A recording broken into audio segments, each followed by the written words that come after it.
Oke. Kemudian untuk market sendiri Mas. Nah, Yes. mungkin ini yang ditunggu teman-teman. Yes. Untuk pangsa pasar sendiri peluangnya bagaimana ini Mas? Ya kalau menurut pengalaman saya sih Mas, untuk saat ini ya, khususnya saat ini, menurut saya responnya masih bagus, permintaan masih lumayan banyak.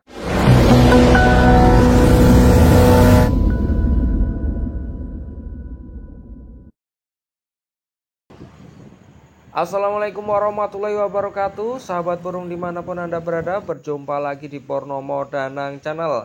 Pada kesempatan sore hari ini kita akan jalan-jalan menuju Pleret Bantul, Yogyakarta teman-teman. Kita akan berkunjung ke peternakan burung DNBF milik Mas Sukadi. Nah, bagaimana keseruan videonya? Pastikan teman-teman untuk menyimak videonya. Dan bagi teman-teman nanti yang berminat, bertanya-tanya atau sekedar membeli burung koleksi dari DNBF, nanti untuk nomor HP-nya saya cantumkan di akhir video. Pastikan teman-teman untuk menyimak videonya sampai selesai. Oke teman-teman, langsung saja cekidot kita menuju ke peternakan burung DNBF. Let's go! Oke teman-teman, kita sekarang sudah bersama dengan CEO DNBF, Mas Sukadi. Nah, kita akan bertanya-tanya tentang peternakan yang ada di rumah beliau ini. Selamat sore Mas Sukadi. Ya, selamat sore Mas Danang. Ya, ini dari teman-teman Purnomo Danang ingin bertanya-tanya tentang peternakan burung yang ada di rumah jenengan ini. Ya. Nah, kalau boleh tahu, bagaimana sih Mas cerita sejarah berdirinya peternakan ini? Nah, dulu sebenarnya kalau waktu kecil kan saya suka sama burung itu dari kecil Mas. Cuman waktu itu kan pulang sekolah itu saya kan biasanya sama orang tua disuruh ngarit.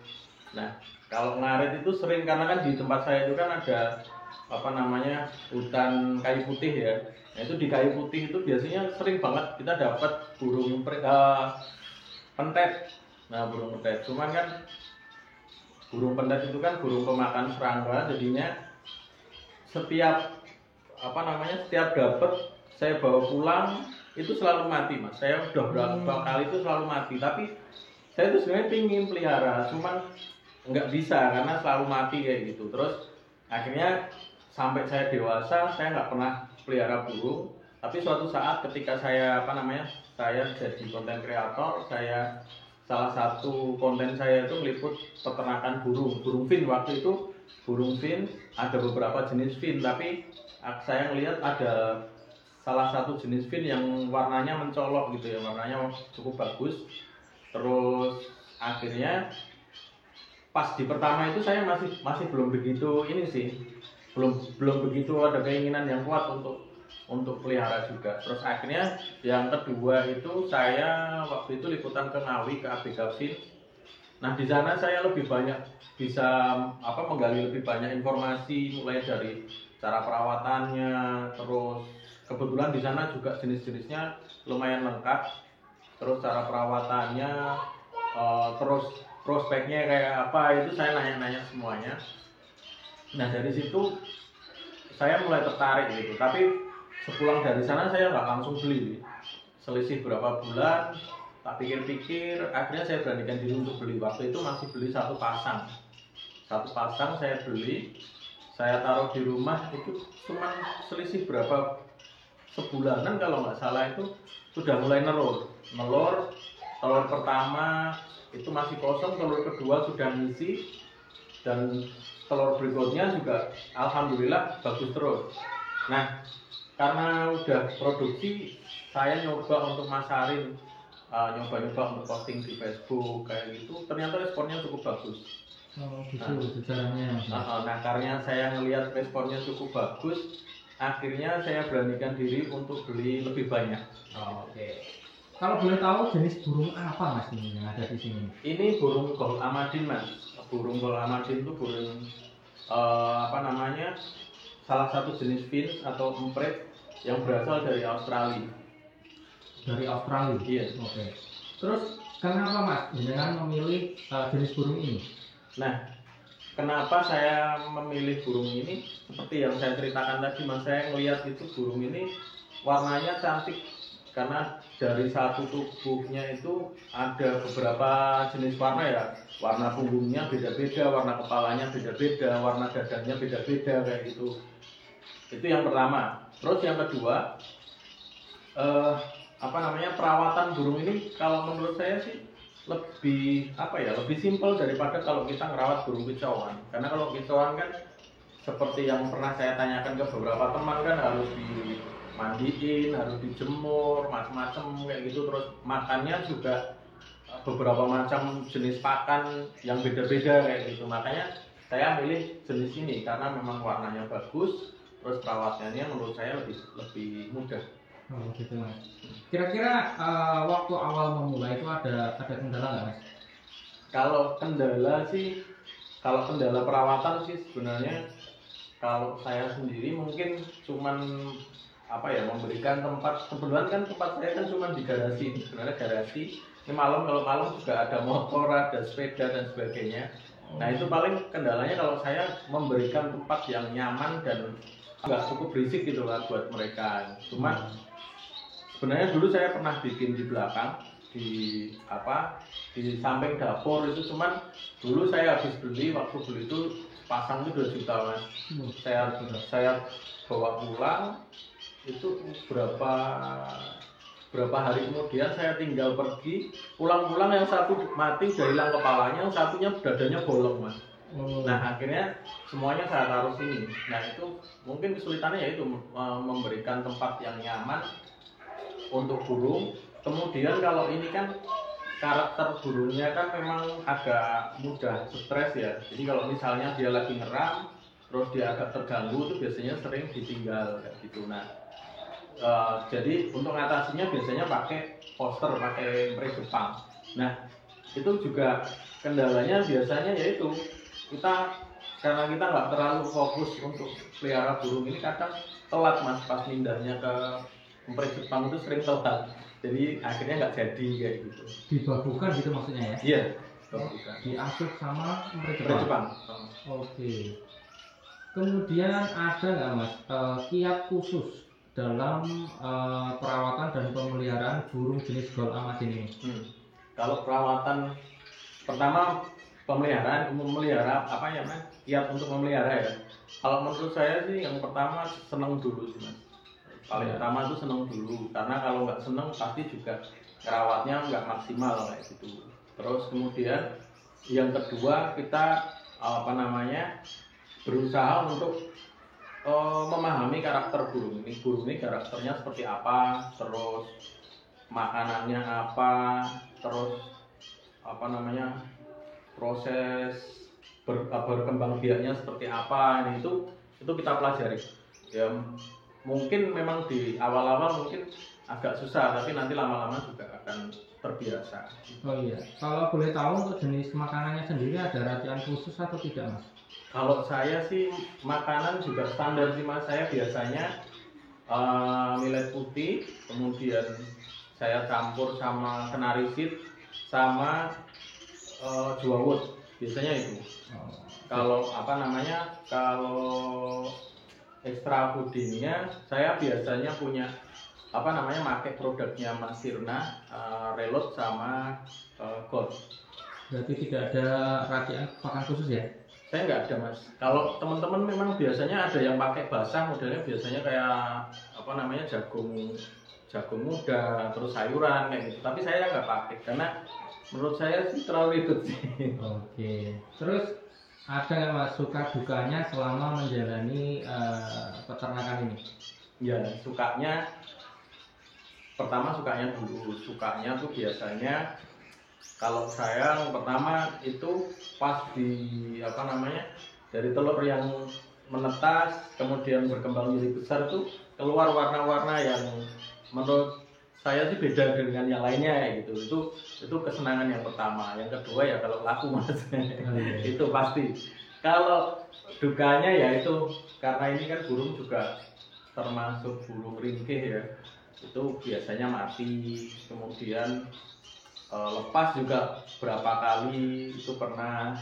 Terus dulu yang tadi saya ceritakan itu pas saya taruh di belakang ternyata apa namanya tikus masuk dan dimakan kayak gitu sih mas. Ya seputar kematian itulah. Oke. Kemudian untuk market sendiri mas, nah Yes. mungkin ini yang ditunggu teman-teman. Iya. Untuk pangsa pasar sendiri peluangnya bagaimana ini mas? Ya kalau menurut pengalaman saya sih mas, untuk saat ini ya, khususnya saat ini, menurut saya responnya masih bagus, permintaan masih lumayan banyak. Ya memang kalau harga tergantung peternak masing-masing ya. Nah, Tinggal kita bagaimana mencari sesuai pasar yang sesuai dengan keinginan kita, itu aja sih kalau menurut saya. nah, terus mas untuk target sendiri, peternakan ini itu targetnya mau dibuat seperti apa mas? Kalau target yang pertama mungkin saya pingin sih punya keturunan dari Gold Amadin yang warna-warna unik ya, kayak teman-teman yang warnanya unik-unik kayak gitu. Itu yang pertama. Terus yang kedua sih, cuman yang kedua ini mungkin target jangka panjang karena saya memang rumah juga kecil, tempatnya masih kurang. Saya pengen punya semacam aviari tapi dalam rumah yang nggak terkena angin malam, dan itu buat display biar nanti kalau misalnya kita lagi kerja kita bisa ngelihat burung kita yang warna-warni kayak gitu sih. Oh gitu ya. Jadi mau buat aviari untuk apa ya, koloni gitu ya? Iya benar. Oke. Dan suasana yang mirip ya sedikit mirip dengan alam gitu. Ya, ini sebelum ke pertanyaan yang terakhir. Yes. Kalau boleh tahu di koleksi DNBF ini ada jenis Gold Amadin warna apa saja ya mas ya? Ini hampir semua warna ada mas. Warna-warni warna dasar ya. Ada hijau ada, terus kuning ada, biru ada, sama silver juga ada. Oh, berarti sudah hampir komplit ya? Iya, cuman kalau kan ada juga mas yang hijau tapi kepalanya abu-abu kayak gitu, kita belum punya kalau yang kayak gitu. Oke. Kalau apakah warna burung itu mempengaruhi dengan harga burung itu sendiri mas? Iya mas. Jadi paling kalau tahu saya sih paling murah itu yang warna hijau, warna punggung hijau, kemudian yang di atasnya itu warna kuning, di atasnya lagi biru, baru yang paling tinggi itu silver mas. Oh. Tapi itu juga apa namanya? Mungkin kalau misalnya hijau keluar yang itu kepala babu itu mungkin harganya juga beda mas. Termasuknya langka gitu. Oke. Dan terakhir mas, Yes. ini kiat dan saran bagi para pemula yang ingin menggeluti peternakan jenis ini mas. Misalkan mau beli burung Gold Amadin, kira-kira mau beli yang seperti apa dan bagaimana? Kalau untuk pemula, kalau bisa sih mulai belajar pelihara burung dulu, maksudnya nggak harus Gold Amadin dulu ya, mungkin burung-burung jenis fin dulu. Jadi kan kalau misalnya langsung dari nol terus ke ini, takutnya nanti kita juga masih belum bisa tahu sih karakter burung itu seperti apa sih kayak gitu. Terus yang pertama beli yang paling murah dulu, maksudnya sesuai budget dulu. Jadi sesuaikan dengan budget. Jadi kita juga nanti belajar itu nggak takut-takut gitu lah. Ketika sudah milih yang harganya paling mahal karena punya angen-angen apa namanya, nanti kalau dijual harganya juga mahal, tapi kan kita belum tahu karakternya, itu juga sayang juga sih. Maksudku kalau bisa ya mulai dari yang step paling bawah dulu dipelajari, nanti kalau sudah menguasai baru nanti di atasnya. Oke teman-teman, catat ya, tidak usah, istilah bahasa saya tidak usah ngomso. Iya. Oke mas, ini berarti kalau untuk pemula itu cukup dengan harga yang standar itu berarti warna hijau dulu nih. Apakah langsung maksudnya harus menyediakan induan untuk babuan mas? Maksudnya kan tadi sudah disampaikan bahwa Gold Amadin ini apa ya? Agak gampang ini ya, gampang stres lah gitu. Gampang stres ya. Kalau menurut saya sih harus mas, karena kan ya itu pertama tidak semua induk itu mau ngeram. Itu yang pertama. Yang kedua kadang mau ngeram tapi cuman berapa hari terus habis itu keluar mas, ketika dia ngerasa terganggu udah nggak mau ngeram lagi, itu kan juga sayang dong. Terus yang ketiga itu burung kadang kalau burungnya lumayan produktif itu yang paut yang gede belum disape itu udah nelur lagi. Nah itu kan kalau misalnya kita biarkan itu mungkin bisa sih dia ngeram, tapi pengalaman saya dulu pas ngeram ketika dia netes ternyata dibuangin sama kakaknya. Nah itu kan sayang. Makanya kalau menurut saya tetap kalau bisa punya peri Jepang untuk babuan. Idealnya satu pasang bola madin butuh berapa babuan? Kalau itu, kalau menurut saya sih tergantung produktivitas burungnya juga sih mas. Burungnya seberapa produktif kayak gitu. Cuman kalau ada teman dulu saya pernah nanya sama Mas Eka itu katanya idealnya 5, tapi kalau menurut saya sih nggak harus 5 juga sih, tergantung tingkat produktivitas si burung itu sih kalau menurut saya. Berarti yang penting ada dulu nih, tidak harus ditentukan jumlahnya berapa. Betul. Nanti kan kalau sambil jalan kan kita bisa ngira-ngira, oh ini pakai babuan 1 kepondal-pondal lah, kita nambah gitu. Oke, siap. Oke Mas, terima kasih atas kesempatannya hari ini. Ilmunya sangat bermanfaat sekali bagi teman-teman, terkhusus di teman-teman di Purnomo Danang Channel. Oke, saya kira pada kesempatan hari ini cukup sekian dulu Mas. Dan kami hanya bisa bantu doa semoga DNBF terus sukses. Amin. Sekian Mas. Wassalamualaikum warahmatullahi wabarakatuh. Waalaikumsalam warahmatullahi wabarakatuh. Oke sahabat burung dimanapun Anda berada, sampai di sini dulu perjumpaan kita di Purnomo Danang Channel. Kita sambung pada video berikutnya. Pastikan teman-teman untuk like dan subscribe ya, agar kami semakin bersemangat untuk membuat video-video terbaru. Dan pastikan teman-teman untuk membunyikan notifikasi tanda lonceng agar teman-teman dapat update video terbaru bila Purnomo Danang mengupload video. Oke teman-teman, salam sukses, terus semangat, dan wassalamualaikum warahmatullahi wabarakatuh.